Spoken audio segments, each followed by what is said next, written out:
নমস্কাৰ আপোনালোক সকলোলৈ স্বাগতম জনাইছো আজি আমি আসাম ডাইৰেক্ট ৰিক্ৰুটমেন্টৰ আসাম হিষ্টৰী আৰু জিওগ্ৰাফিৰ 20টা গুৰুত্বপূৰ্ণ প্ৰশ্ন লৈছো সো 1 নম্বৰত দিয়া আছে অসমৰ আটাইতকৈ ওখত থকা ৰেল ষ্টেচনটোৰ নাম কি ইয়াৰ উত্তৰটো হ'ল option number D Jatinga next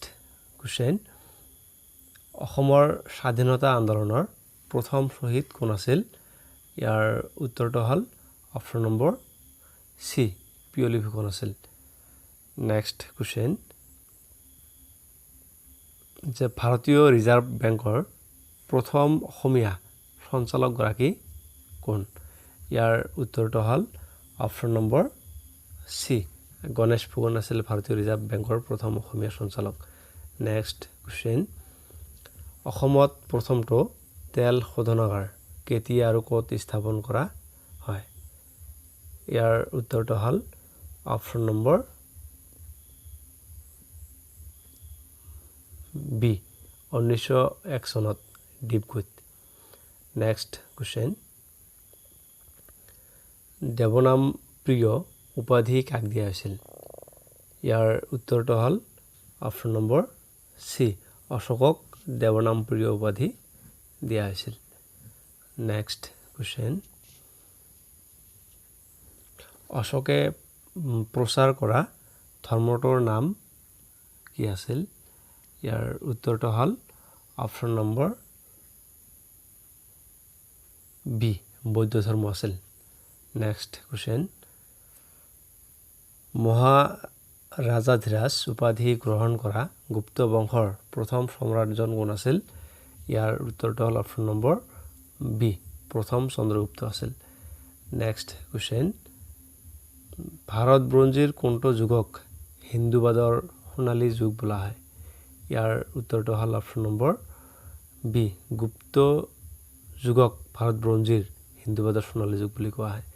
next question ভাৰতবৰ্ষৰ নেপোলিয়ন বুলি কাক কোৱা হয় ইয়াৰ উত্তৰটো হ'ল অপচন নম্বৰ সি যে সমুদ্ৰগুপ্তক ভাৰতবৰ্ষৰ নেপোলিয়ন বুলি কোৱা হয় next question Vasco da Gama ভাৰতলৈ কিমান চনত আহিছিল ইয়াৰ উত্তৰটো হ'ল অপচন নম্বৰ বি 1498 চনত আহিছিল নেক্সট কোৱেশ্চন আধুনিক ভাৰতৰ পিতৃ বুলি কাক কোৱা হয় ইয়াৰ উত্তৰটো হ'ল অপচন নম্বৰ সি ৰাজা ৰামমোহন ৰায়ক আধুনিক ভাৰতৰ পিতৃ বুলি কোৱা হয় যে বন্দে মাতৰম গীতটো কেতিয়া ৰচনা কৰিছিল ইয়াৰ উত্তৰটো হ'ল অপচন নম্বৰ সি 1876 চনত আৰু বক্সিম চন্দ্ৰ চেটাৰ্জীয়ে ৰচনা কৰিছিল নেক্সট কোৱেশ্চন বন্দে মাতৰম গীতটো থকা কিতাপখনৰ নাম কি ইয়াৰ উত্তৰটো হ'ল অপচন নম্বৰ সি আনন্দ মঠ কিতাপখনত বন্দে মাতৰম গীতটো আছিল নেক্সট কোৱেশ্চন খেৰাই নৃত্য কোনটো জনগোষ্ঠীৰ ধৰ্মীয় নৃত্য ইয়াৰ উত্তৰটো হ'ল অপচন নম্বৰ এ বড়োসকলৰ ধৰ্মীয় নৃত্য আছিল নেক্সট কোৱেশ্চন ৰাওলাট আইন বলবৎ কৰা হৈছিল ইয়াৰ উত্তৰটো হ'ল অপচন নম্বৰ বি 1919 চনৰ 18 মাৰ্চৰ পৰা বলবৎ কৰা হৈছিল নেক্সট কোৱেশ্চন কৰিম কিম্বা মৰিম শ্লোগানটো কোনে দিছিল ইয়াৰ উত্তৰটো হ'ল অপচন নম্বৰ বি মহাত্মা গান্ধীয়ে দিছিল ভাৰত ত্যাগ আন্দোলনৰ সময়ত নেক্সট কোৱেশ্চন অসমত সৰ্বপ্ৰথম কিমান চনত ৰেলপথ স্থাপন হৈছিল ইয়াৰ উত্তৰটো হ'ল অপচন নম্বৰ সি 1882 চনত স্থাপন হৈছিল নেক্সট কোৱেশ্চন